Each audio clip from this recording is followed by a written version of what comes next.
ఆకాశవాణి ప్రాంతీయ వార్తలు చదువుతున్నది ఎల్లాప్రగడ రాజవర్ధిని. ముందుగా ముఖ్యాంశాలు. ఇంద్రకీలాద్రిపై ఈరోజు శ్రీ మహాలక్ష్మీదేవి అలంకారంలో దర్శనమిస్తున్న కనకదుర్గ అమ్మవారిని రాష్ట్ర గవర్నర్ ఎస్ అబ్దుల్ నజీర్ దర్శించుకున్నారు. అల్పపీడనం ప్రభావంతో ఉభయ తెలుగు రాష్ట్రాల్లో మోస్తరు నుంచి భారీ వర్షాలు కురిసే అవకాశం ఉందని భారత వాతావరణ శాఖ తెలియజేసింది. వర్షాలపై వాతావరణ శాఖ హెచ్చరికల నేపథ్యంలో అప్రమత్తంగా ఉండాలని హోంశాఖ మంత్రి వి అనిత అధికారులను ఆదేశించారు. సంక్షేమ వసతి గృహాల అభివృద్ధికి ప్రభుత్వం చర్యలు చేపడుతోందని సాంఘిక సంక్షేమ శాఖ మంత్రి డోలా శ్రీ బాల వీరాంజనేయ స్వామి తెలిపారు. వార్తల వివరాలు. విజయవాడ ఇంద్రకీలాద్రిపై కొలువైన కనకదుర్గ అమ్మవారు శరన్నవరాత్రి ఉత్సవాల్లో 5వ రోజున శ్రీ మహాలక్ష్మీదేవి అలంకారంలో భక్తులకు దర్శనమిస్తున్నారు. అమ్మవారిని రాష్ట్ర గవర్నర్ ఎస్ అబ్దుల్ నజీర్ ఈరోజు దర్శించుకున్నారు. గవర్నర్కు దేవాదాయ శాఖ కమిషనర్ రామచంద్రమోహన్, ఎన్టీఆర్ జిల్లా కలెక్టర్ జి లక్ష్మీశా, ఆలయ కార్యనిర్వహణాధికారి వికే సీనానాయక్ స్వాగతం పలికారు. ఇదిలా ఉండగా మహిళా శిశు సంక్షేమ శాఖ మంత్రి గుమ్మిడి సంధ్యారాణి అమ్మవారిని దర్శించుకున్నారు. అనంతరం మంత్రి మాట్లాడుతూ రాష్ట్ర ప్రభుత్వం చేసిన ఏర్పాట్ల పట్ల భక్తులు సంతృప్తి వ్యక్తం చేస్తున్నారని తెలిపారు. దసరా ఉత్సవాలను విజయవంతం చేసేందుకు అన్ని శాఖలు సమన్వయంతో పనిచేస్తున్నాయని మంత్రి తెలిపారు. ఉపరితల ఆవర్తనం ప్రభావంతో ఉత్తర మధ్య బంగాళాఖాతంలో అల్పపీడనం ఏర్పడిందని, ఇది పశ్చిమ దిశగా కదులుతూ దక్షిణ ఒడిశా, ఉత్తరాంధ్ర తీరాల ఆనుకుని వాయుగుండంగా బలపడే అవకాశం ఉందని అమరావతి వాతావరణ కేంద్రం వెల్లడించింది.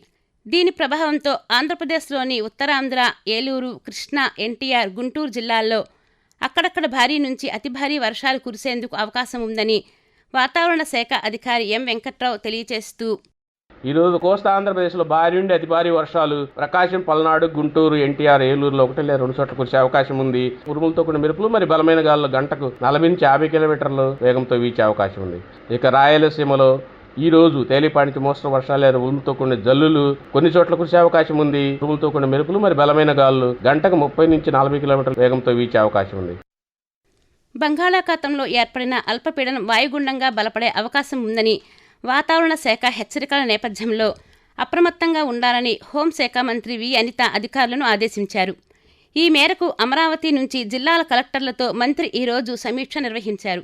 ఈ సందర్భంగా ఆమె మాట్లాడుతూ వాతావరణ పరిస్థితులను ఎదుర్కొనేందుకు క్షేత్రస్థాయిలో అధికారులు సిద్ధంగా ఉండాలని సూచించారు. కంట్రోల్ రూమ్స్ ఏర్పాటు చేయాలని, ప్రమాదకర ప్రాంతాల్లో హెచ్చరిక సూచికలను ఏర్పాటు చేయాలని అన్నారు. సహాయక చర్యలకు విపత్తు నిర్వహణ బృందాలను సిద్ధంగా ఉంచాలని మంత్రి ఆదేశించారు. తిరుమలలో శ్రీ వెంకటేశ్వర స్వామివారి సాలకట్ల బ్రహ్మోత్సవాలు వైభవంగా జరుగుతున్నాయి. దీనిలో భాగంగా ఈ ఉదయం మలయప్ప స్వామివారు సింహవాహనంపై యోగముద్ర అలంకారంలో భక్తులకు దర్శనమిచ్చారు.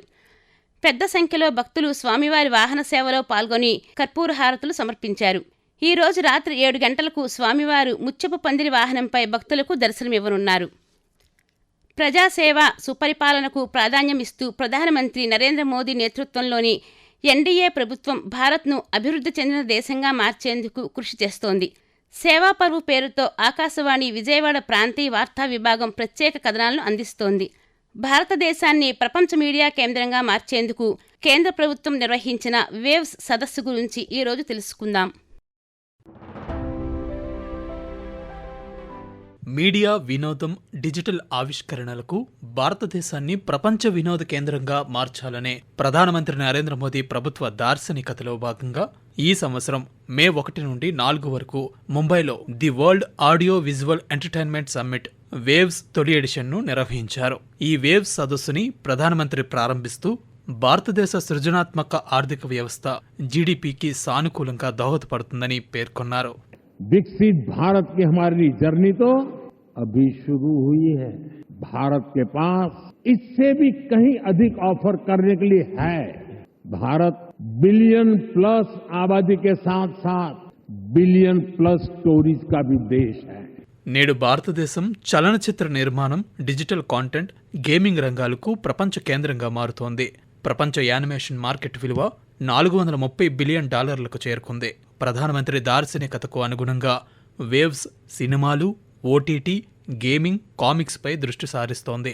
Digital media, artificial intelligence, AVGC, extended reality, broadcasting వంటి అభివృద్ధి చెందుతున్న సాంకేతికతలను ఇది ఒకచోట చేర్చడం ద్వారా భారతదేశ వినోదరంగ నైపుణ్యాన్ని ప్రదర్శిస్తోంది.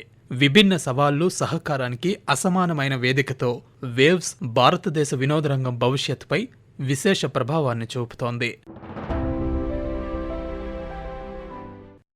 ఆకాశవాణి ప్రాంతీయ వార్తలు వింటున్నారు. సంక్షేమ వసతి గృహాల అభివృద్ధికి ప్రభుత్వం చర్యలు చేపడుతోందని సాంఘిక సంక్షేమ శాఖ మంత్రి డోలా శ్రీ బాల వీరాంజనేయ స్వామి తెలిపారు. శాసనసభ సమావేశాల్లో భాగంగా సంక్షేమ వసతి గృహాలపై శాసనసభ్యులు అడిగిన ప్రశ్నకు మంత్రి సమాధానమిస్తూ రాష్ట్ర ప్రభుత్వం 104 కోట్ల రూపాయలతో నూతన వసతి గృహాలను ఏర్పాటు చేయనుందని తెలుపుతూ హాస్టల్ రిపేర్కి 143 కోట్ల రూపాయలు కేటాయించడం జరిగింది.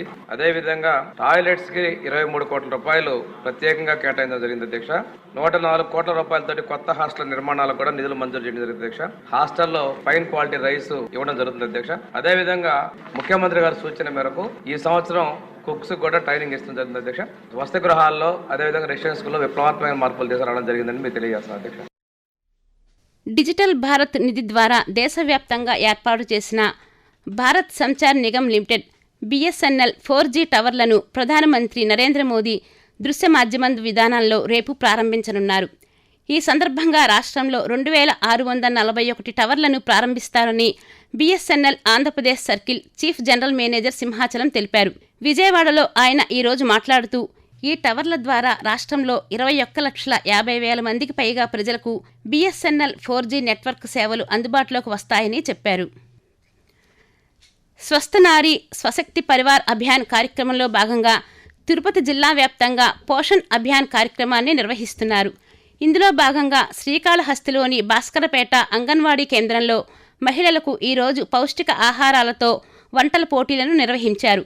ఈ కార్యక్రమంలో తిరుపతి జిల్లా మహిళా శిశు సంక్షేమ శాఖ అధికారి శాంతిదుర్గ పాల్గొని విజేతలకు బహుమతులు అందజేశారు.